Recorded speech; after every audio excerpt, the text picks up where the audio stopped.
Hello, good early morning. I found this article and I wanted to read it because I find this stuff very interesting. This comes from the MIT Press Reader. And what is the sound of thought? Reading linguistic thought directly from the brain has brought us closer to the answering the age old question and has opened the door to many more. And here it's flashing black and red. What's black and white and red all over? Your brain. This is from Andrea Morrow. Why do we include the sounds of words in our thoughts when we think about speaking? They're just an illusion induced by our memory. Are they just an illusion induced by our memory of overt speech? I do find this interesting just before I continue reading because one of the things I find really fun is that once you get to know someone and their speech and the way that they talk and their patterns of speech, that even if they're not with you, you can have a memory of them and actually hear or their voice. So I tell my wee one that even if mommy's not here, you know what I'm going to say and you know how I'm going to say it. And if you just ask me and think about it, I'll answer you in your mind and in my voice. I think this is really important when we're bringing up our children to make sure we have as good of a connection as you can possibly have. So, maybe your environment doesn't allow for a whole lot, which is the case many times. But when you do have that time with your child, try to spend it talking with them, not fighting with them, talking with them calmly and happily and excitedly so that they have these built-in mechanisms as they age.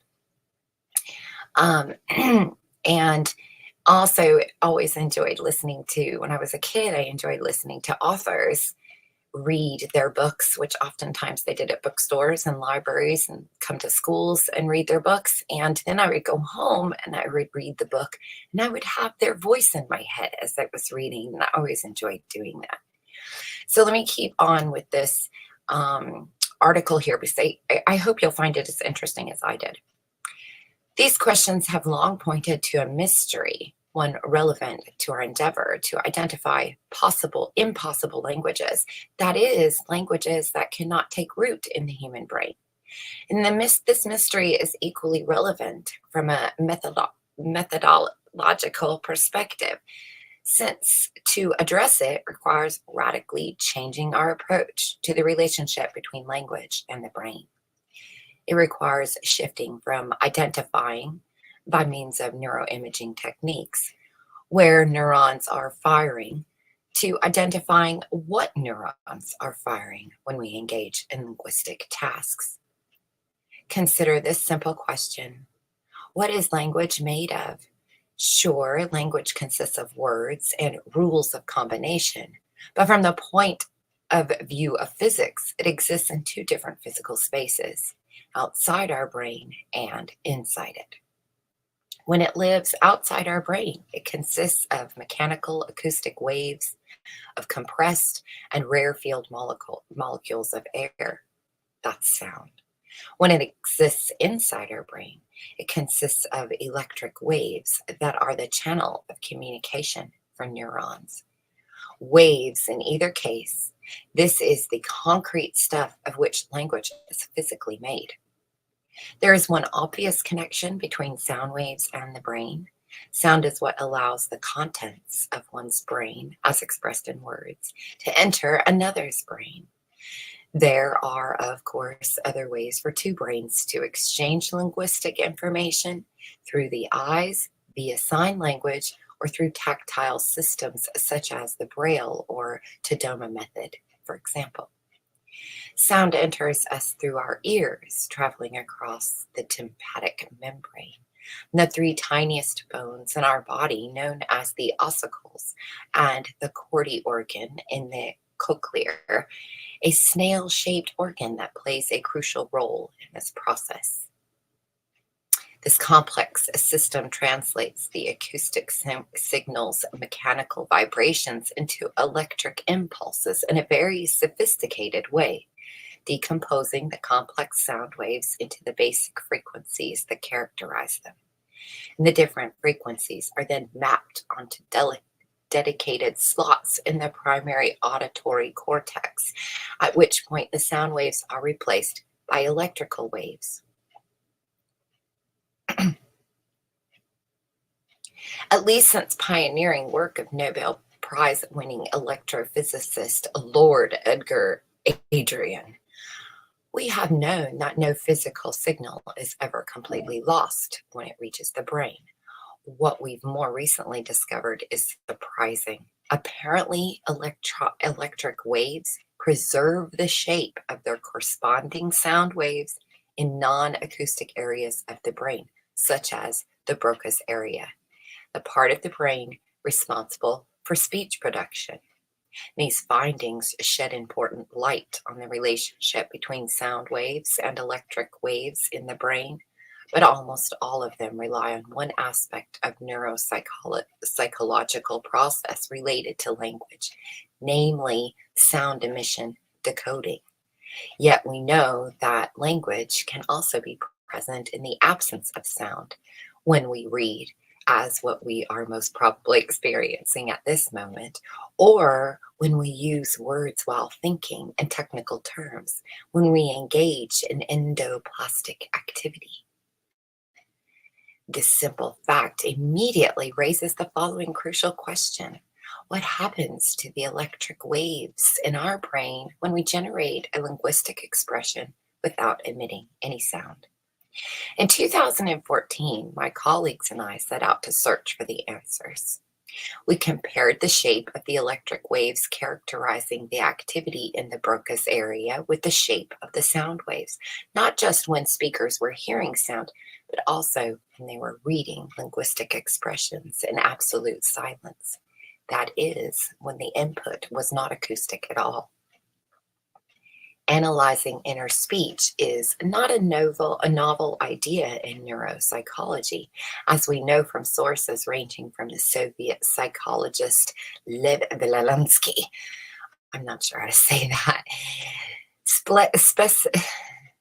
Speculations on psychological development to analysis based on neuroimaging. But the technique we used to explore this phenomenon was unusual and illuminating, and the results were unexpected to say the least. Awake surgery. In our experiment, data were collected by means of so-called awake surgery. This technique offers the possibility of stimulating and analyzing the electrophysiological cortical activity of patients who have been awakened after a portion of their skull cap was removed. The invasive nature of this technique, the fragility of the organ involved, and the cooperation of patients in an extremely delicate emotional state makes this research very difficult for obvious psychological, technical, and ethical reasons. The surgeon who cut the cerebral cortex to remove a tumor, for example, cannot know in advance, except in specific cases. Rather, cutting the cerebral tissue will interrupt a neural network and thus impair or destroy a cognitive, motor, or perceptual capacity that is supported or conveyed by that network. To minimize any potential damage from the surgery, then, once the patient has been anesthetized and portions of the skull cap have been removed to they've been put under anesthesia, and a portion of the skull cap has been removed to access the surgical site, the surgeon wakes the patient for a short transitional period, about 10 to 20 minutes, and asks him or her to perform some simple tasks that should require their utilizing the exposed cortex. As they clearly some pop-up ad has shown up on the page, but I'm just going to keep going. As they perform them, the surgeon stimulates the patient's cortex by means of small electrodes, which cause no pain since there are no pain receptors in the brain. If the electrical stimulation in a certain portion of the cortex interferes with the performance of a given task, the surgeon knows that cutting that fragment of cortex could permanently damage the patient and can evaluate whether an alternative surgery site is available. Thus, the patient gains an invaluable advantage from these exercises, and one that is practically impossible to obtain through any other technique. At the same time, this technique provides us with a unique opportunity to investigate brain functioning and obtain extremely important data. First, the surgeon can establish the position where a crucial mode of neural network associated with a specific task is located in any given patient, which neutralizes one of the major problems related to neuroimaging techniques. The fact that subjects may vary considerably as to precisely where a certain function is carried out in the brain. Moreover, the surgeon can record with progressive precision neural electrical activity down to the level of a single neuron, although this level is only reached in extremely rare cases with current technology. This technique has increasingly been used for pathologies other than focal lesions. For example, cases of pharmacological intractable epilepsy, pharmacologically intractable epilepsy. In such cases, the surgeon can also implant temporary electrodes that, once the skull cap has been closed, provide continuous information for a lengthy period of time in any everyday environment. And information that is not limited to the scope of the operating room. This measuring method offers us a further step forward in comprehending the neurophysiological processes taking place in the brain. It provides a more precise and defined level of spatial resolution than what neuroimaging techniques are capable of, and provides specific measures of electrical activity not available through indirect other means of measurement. The experiment. Let us now turn to our experiment. 16 patients were asked to read linguistic expressions aloud, either isolated words or full sentences.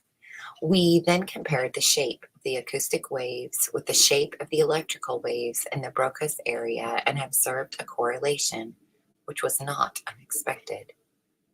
The second step was crucial. We asked the patients to read the linguistic expressions again, and this time without emitting any sound. They just read them in their mind. By analogy, we compared the shape of the acoustic wave with the shape of the electric wave in the Broca's area. I should note that a signal was indeed entering the brain, but it was not a sound signal. Instead, it was the light signal carried by electromagnetic waves, or to put it more simply, a signal conveyed by the alphabet letters we use to represent words. Example, writing. Definitely not an acoustic waves. Remarkably, we found that the shape of the electric waves recorded in the non-acoustic area of the brain when linguistic expressions are being read silently preserves the same structure as those of the mechanical sound waves of air that would have been produced if those words had actually been uttered. The two families of waves where language lives physically are then closely related. So closely, in fact, that the two overlap independently of the presence of sound. The acoustic information is not implanted later when a person needs to communicate with someone else. It is part of the code from the beginning, or at least before the production of sound takes place. It also excludes that the sensation of exploiting sound representation while reading or thinking with words is just an illus-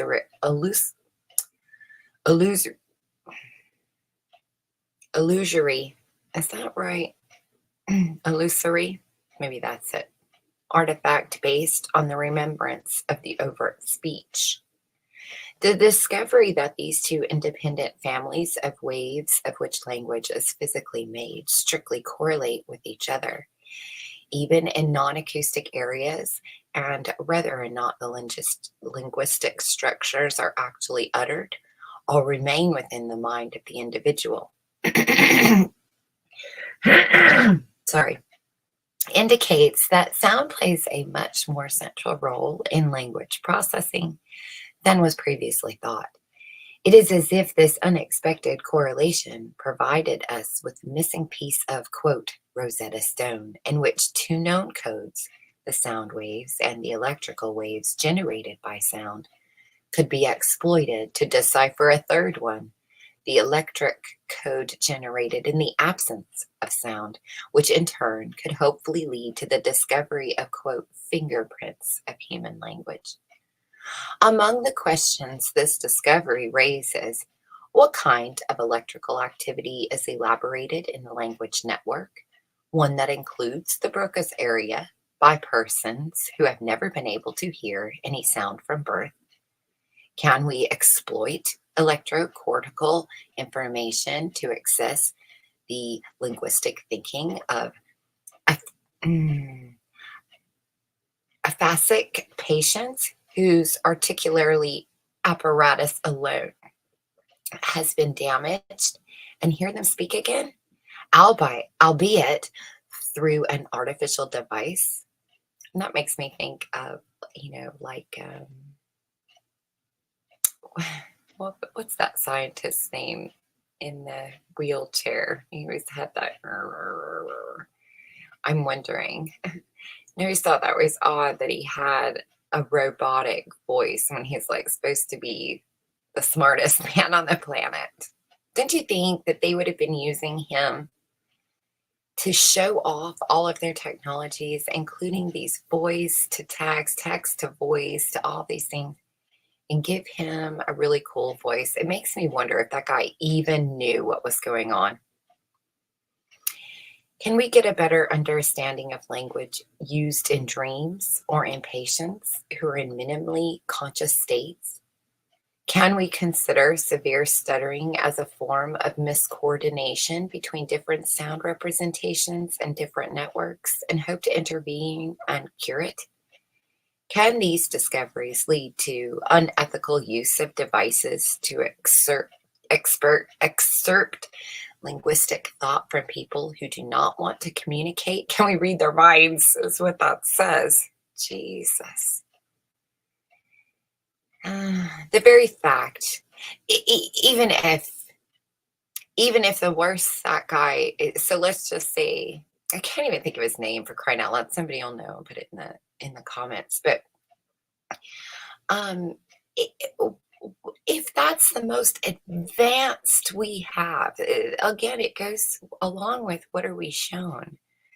So I'm shown something, and I'm to believe that this is one of the smartest men in the world, and this is as advanced as we can get for him. So let's just say he's not a vegetable and he wasn't used. I can also go along with that story. But then my question is, why are you selling me something so simple when you're clearly further down the line? It's very contradicting and conflicting to the brain and sounds extremely narcissistic behavior. So let me keep going. It's like they want you to believe this is the best they got. And then suddenly they come out and go, look what I can do. And we all start bowing down to them. Oh my God, you're amazing. The very thought, it makes me think of in the movies where they show like a lighter and, all the little cave people are like, oh my God, that's the kind of ideas that play in my head, this hiding of technology in a way that makes it appear supernatural or magical in some way. Alien, maybe, The very fact that the majority of human communication takes place via waves may not be a casual fact. After all, waves constitute the purest system of communication since they transfer information from one entity to the other without changing the structure or the composition of the two entities. They travel through us and leave us intact. But they allow us to interpret the message borne by their momentary vibrations, provided that we have the key to decode it.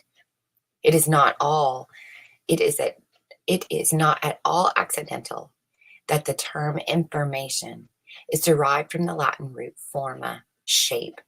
To inform is to share a shape. In his philosophical investigations, Ludwig Wittgenstein said, quote, "It is conceivable that people should never speak an audible language, but should nevertheless talk to themselves inward in the imagination. The results of this experiment unexpectedly revive this prophetic question under a new light. And more importantly, they suggest new questions altogether." And the person that wrote she's a professor, Andrea Moro, professor of general linguistics at the University School for Advanced Studies, or IUSS, in Pavia, Italy. He he is Andrea is a female name, and more often than not in America. So assume me. Well, that was dumb. His pronoun is he, is the author of several books, including The Boundaries of Babel, A Brief History of the Verb to Be, and Impossible Language, from which this article is adapted. This was posted on September 18th of 2020. There it is. I knew it was there. Anyway, I found this to be really interesting. I hope you found it also as well interesting. And, share it, read it yourself, think about it, whatever. What is the sound of thought? And there is a lot of voice to skull, these types of things targeted to individuals. There's a lot of stuff going out that plays in this realm that's under the tinfoil conspiracy hat category. So when I read articles like this, it's really hard for me to not assume it's being used as a weapon. But, I'm only human. So, bye.